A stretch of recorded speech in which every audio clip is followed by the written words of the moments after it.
Denzel Washington, principles, boundaries, and the rare moments of on-set tension.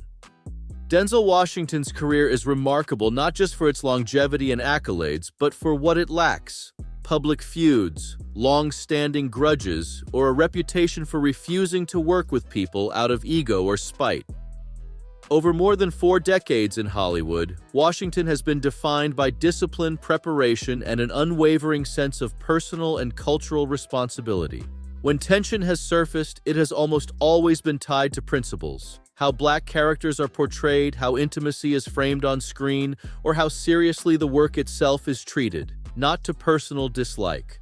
What follows are the key moments that have fueled speculation over the years, and why none of them amount to grudges or career-long refusals. Quentin Tarantino and the Crimson Tide dispute.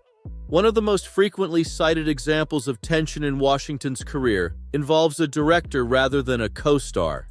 Quentin Tarantino during the production of Crimson Tide. Tarantino was hired late in production to do uncredited dialogue rewrites. His additions included pop culture references and, according to multiple accounts, racial language that made Washington deeply uncomfortable. Washington objected not only to the words themselves, but to what he felt was an unnecessary use of racial slurs that didn't serve the story or the characters. Of an influence on you accepting the part was his involvement in the project? I actually suggested him. So you were already signed on for it? I was signed on, and the first person I thought of was John. I'd never worked with John, and I didn't really know him well. In fact, my wife knows him better than me. Rather than quietly raising the issue, Washington confronted Tarantino directly on set. Tarantino reportedly preferred to discuss it privately, but Washington stood his ground, making his objections clear in front of others. This moment was later framed as a feud, with reports suggesting a multi-year strain between the two. Importantly, the disagreement was never about personal animosity. Washington's concerns centered on authenticity and responsibility, particularly how Black characters speak and are perceived. He has long been vocal about rejecting dialogue that feels exploitative or careless, even when written by acclaimed filmmakers. By the early 2000s, any lingering tension had faded. In fact, Washington later joked about the situation after his daughter Katya worked as a production assistant on Django Unchained, acknowledging that life has a way of moving forward. While the two never formally collaborated again, there is no evidence of hostility, only a clear example of Washington enforcing his boundaries. Julia Roberts and the choice to remove a kiss. Perhaps the most misunderstood episode in Washington's career involves Julia Roberts during the Pelican Brief. The film originally included a romantic kiss between Washington and Roberts. The scene was removed at Washington's request, not because of Roberts and not because of chemistry, which audiences widely praised, but because of Washington's relationship with his core audience. Years earlier, during test screenings for The Mighty Quinn, Washington noticed Black women in the audience reacting negatively to an interracial kiss with Mimi Rogers. That reaction stayed with him.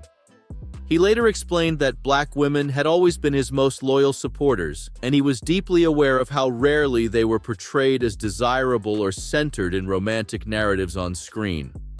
From his perspective, including such scenes risked alienating the very audience that had supported him from the beginning.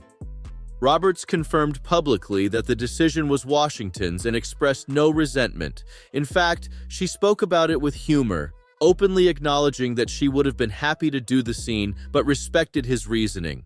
The two have remained friendly, and there has never been any indication of tension between them. This was not a rejection of a co-star, it was a deliberate cultural choice. Similar decisions with other co-stars. Washington's stance on on-screen intimacy wasn't limited to a single film. Similar stories emerged around Virtuosity, involving Kelly Lynch and Man on Fire, opposite Radha Mitchell. In Virtuosity, Lynch later suggested that Washington believed the film's target demographic, primarily white male audiences, would be uncomfortable with an interracial romantic moment.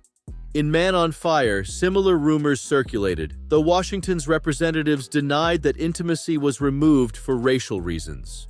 Regardless of which details are accurate, the pattern is consistent. Washington was selective about physical romance on screen.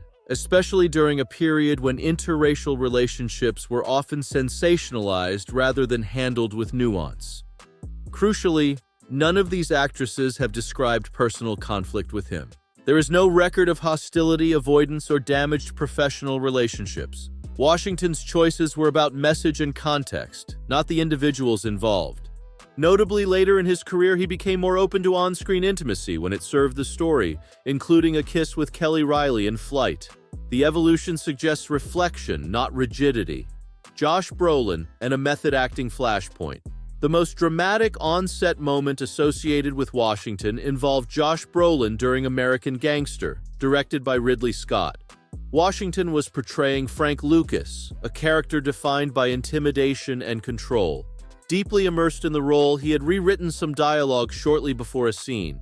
When Brolin, playing Detective Trupo, momentarily forgot a line and touched Washington's shoulder to ask for it, Washington reacted instantly, knocking his hand away and warning him not to touch him again.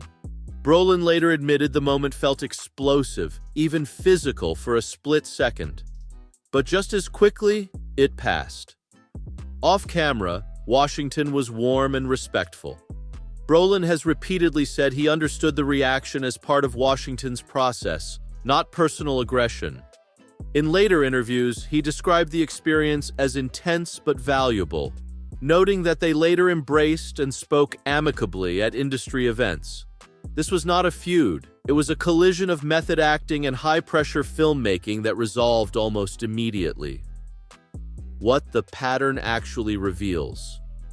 Taken together, these stories don't paint a picture of a difficult or vindictive actor. They reveal something else entirely: consistency. Washington is known for demanding excellence, not comfort. He challenges scripts he believes are irresponsible. He questions scenes that don't align with his values. He commits fully to roles, sometimes to an intimidating degree.